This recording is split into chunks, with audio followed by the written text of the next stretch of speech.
Following the helicopter crash death of 2 Baton Rouge police officers last year, the air response unit was put on hold. BRPD is turning to technology to replace it, which will keep you and their officers safe. So a mishap on 26 March 2023 led to the disbanding of an air unit nearby. This one's kind of close to home, both literally and figuratively. I knew some of the people from this aviation unit. I actually talked to one of the pilots, not involved in this, but talked to one of the pilots when I was first learning how to fly the Robinson R-22 and R-44. This was an R-44, so I know about the R-44, and I'm also a new law enforcement helicopter pilot. So there's a lot of stuff here that is relevant to stuff that I know and stuff that I think we all can learn from, especially as we've talked about in the past. This is a mishap with VFR into IMC, or inadvertent IMC, instrument meteorological conditions, that we've talked about with land and live and 56 seconds to live and stuff like that. So the NTSB just released their report on what happened. And obviously this news article just came out talking about how they disbanded the helicopter unit as a result. But there's a lot more to this story than you'd think. So we're going to begin by looking at the NTSB report and what their findings were as the probable cause of the mishap. And then we're going to take a look at some of the other aspects of this specific air unit and what might have been contributing factors externally not mentioned in this report. So this is the accident investigation final report. It happened in Port Allen, Louisiana, March 26, 2023 at 2:38 a.m. in 441 Papa Delta was an R-44 Robinson. So big picture, with cloud ceilings at or below 1,000 feet above ground level, the police department helicopter departed at 2:26 to provide aerial support to law enforcement ground units that were conducting a high-speed pursuit of a vehicle, helicopter flight crew, pilot, and tactical flight officer. So in any aviation unit, TFO, or if you watch Blue Thunder, JAFO, the TFO is the person working the sensors, the FLIR, the pod, talking to the ground units, coordinating with the ground units, and then the pilot does all the pilot stuff. So they advised dispatching ground units via radio. They were assisting and requested updates of the vehicle movement and location. ADSB data showed the helicopter departed the airport to the south, turned west, and then overflew a highway to the west of the departure airport. Unable to maintain safe pursuit of the vehicle, dispatch terminated the pursuit to all responding units, including the helicopter, via radio at 02:35. There were no further communications received from the helicopter at this time. About that time, the data showed the helicopter executed a shallow left deviation to the south of the highway. Following the deviation, the helicopter turned left, turn rate increased. A series of turns and altitude changes followed. ADSB data ended at 02:38 and an altitude of 1,450 feet. Remember, 1,000 feet AGL or below, so we're expecting them to be in the clouds. There were no witnesses to the accident. The pilot did not obtain a weather briefing or complete a department-required risk assessment before the flight. Although the accident was not survivable, police department personnel were unaware the helicopter had not returned to the base. Later that day, a family member reported that the tactical flight officer had not returned home, and his cell phone was sending a signal from a remote area. They did not locate the helicopter until 11:14, which was 9 hours after the mishap, almost 9 hours. Post-accident examination of the airframe engine revealed no evidence of any pre-impact mechanical malfunctions or failures that would have precluded normal operation. Debris at the crash site wreck extinguishers consistent with main rotor blade contact to the cockpit cabin structured near the end of the flight. Stationary weather front in the vicinity with low clouds, fog. Pilot did not hold an instrument rating. In addition, he had not received any simulator training on strategies or techniques for recognizing, avoiding, and escaping inadvertent encounters in the IMC. Research indicates that IIMC training can improve pilot control and increase likelihood of surviving such encounters. Such training might have recalibrated his risk tolerance for situations involving continued VFR and IFR, motivated him to avoid them, and help maintain control of the aircraft in the inadvertent encounter. Based on available flight data, weather information, it's likely the pilot continued the vehicle pursuit into deteriorating weather conditions. After termination of pursuit, the helicopter's erratic maneuvers are consistent with pilot experiencing spatial disorientation, loss of control, and flight inability to recover. They talk about ethanol, but they say that it was probably post-mortem production, not that he was drinking alcohol. I would be very surprised about that. So their probable cause and findings, decision to VFR into IFR conditions, spatial disorientation. There is the picture of kind of what happened, the ADSB overlay. You can see very characteristic of spatial disorientation and then kind of a turn, climb kind of deal. According to the West Baton Rouge Sheriff's Office, at 10:49, a family member reported that the TFO had not returned home. They didn't find him until 11:14. That's unsat. You can't go 5 minutes in a regular patrol car without dispatch checking on you if you're on a call. The fact that nobody was like, hey, they never went 10-7, which is off duty where I am. Somebody should, it amazes me. So the pilot was a private certificate. Now, so this may confuse people, but so public use aircraft do not require the certificates and ratings that you would need in the civilian world. Because it's public use, you can do this with a private pilot's license. You don't need a commercial. You don't need an instrument rating. You don't actually need any ratings technically, but you definitely don't have to have it. Whereas if you did this in the civilian world, you would need at least a commercial to be able to do this as part of your job. So that's why public use aircraft, different rules. So as a private pilot with a class 2 medical, with 1,200 hours, so not inexperienced, and 1,100 of that in Robinson. So very experienced. There was a second pilot present who was not flying, was TFO, and was actually a stand-in. He wasn't even supposed to be flying that night. But so the TFO was commercial and UAS or UAV certified, 47 years old, and had 1,700 hours in all aircraft, 1776, 1748 of that PIC time. So a review of the pilot's original logbook, in which the last entry was dated 23 December 2018, 250 night hours, no simulated instrument, 456 total. Why does that not match that? Weird. Therefore, the pilot's total nighttime and simulated instrument time could not be determined. Well, that doesn't make any sense. So the day prior, they participated in a PR event from 9 to 1600, began their work shift, which was scheduled from 1600 to 400.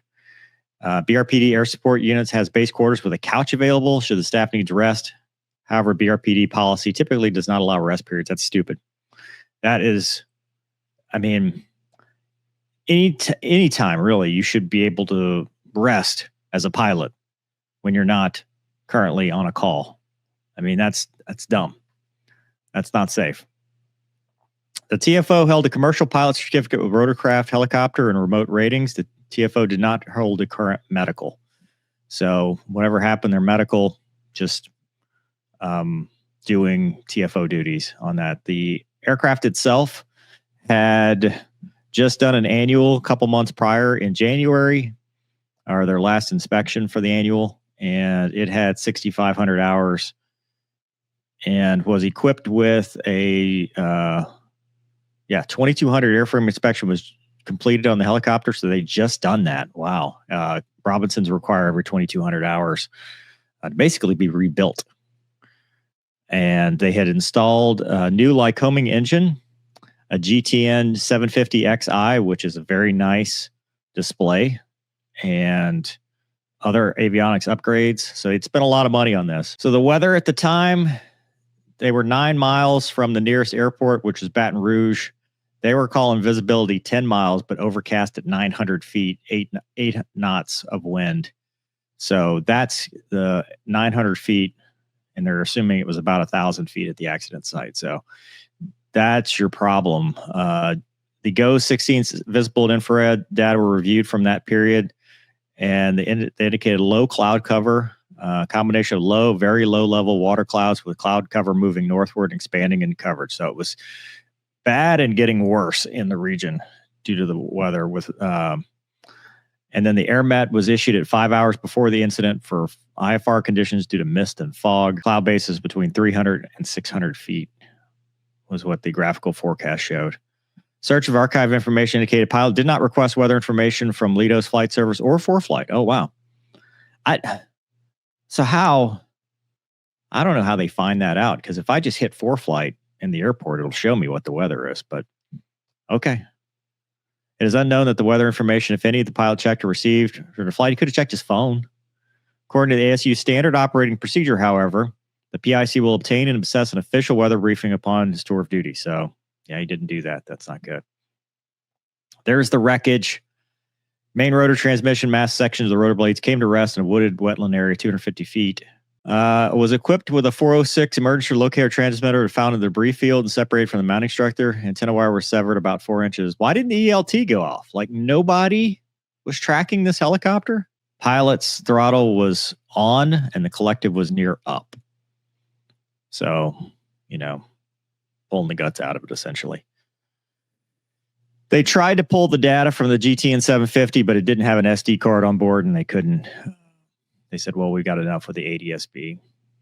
They did the medical and the ethanol thing. It did show that there was ethanol, 0.012, but because of the N-propanol, they're basically saying that that's probably post-mortem and not causal. So this is where we get to the organizational stuff. And this is where I'm going to get to my information that I've acquired through various sources. Unofficially, of course. According to ASU SOPs, the operation parameters are divided in 3 types. Each type of mission is limited by minimum weather criteria. The commander stated that he would have classified the incident as a priority mission. Priority mission minimum weather criteria at night are 3 statute miles visibility, cloud ceiling of 1,500 feet. They also require the PIC to conduct a risk assessment, which was not done. According to the commander, the unit did not have a formal instrument training program, and the goal was to have all ASU pilots obtain an instrument flight rating. Goal, but not required. Any department instrument training was typically conducted over water using foggles to simulate instrument conditions, but I guess they're not logging it because they couldn't find any. ASU was considering developing a night vision goggle program. They had them available, but did not have a standard or formal program. So they were available, but the helicopter was not equipped with NVG mods, and they weren't wearing NVGs at the time, which, you can still get spatially disoriented with NVGs. So the operational stuff, from what I understand from people in the know, because like I said, this one's kind of close to home, there was a lot of organizational pressure from the agency itself, because in some cases there was no support for the unit. It was the only full-time helicopter support unit or aviation support unit. The helicopter was doing well with stats, so that was kind of what was keeping them afloat. And so the pressure was to keep building those stats, because the external pressures, which always happens with administrations where they go, why is this costing me so much money? What about drones? Because everybody loves drones. And you start losing support for things like equipment, like training. So the pressure is, if something pops off like this, like a pursuit that's priority 1, caution kind of gets thrown in the wind, because externally you're going, I've got to get this stat, right? If we can get this successful pursuit done and an apprehension or show a stat that we were used, well, maybe it'll keep us going for a little bit longer, because remember, these are all full-time pilots and TFOs doing this job. So there's that external stress when the bosses are going, hey, why do we even have this? Why do we get rid of this thing? And what ended up happening, as we saw with the opening remarks from the news agency, the commander retired and they disbanded the unit in favor of drones, which is a part-time drone unit now. So they lost their full-time capability. I personally do not agree with that, because I believe helicopters are better than drones. I just do.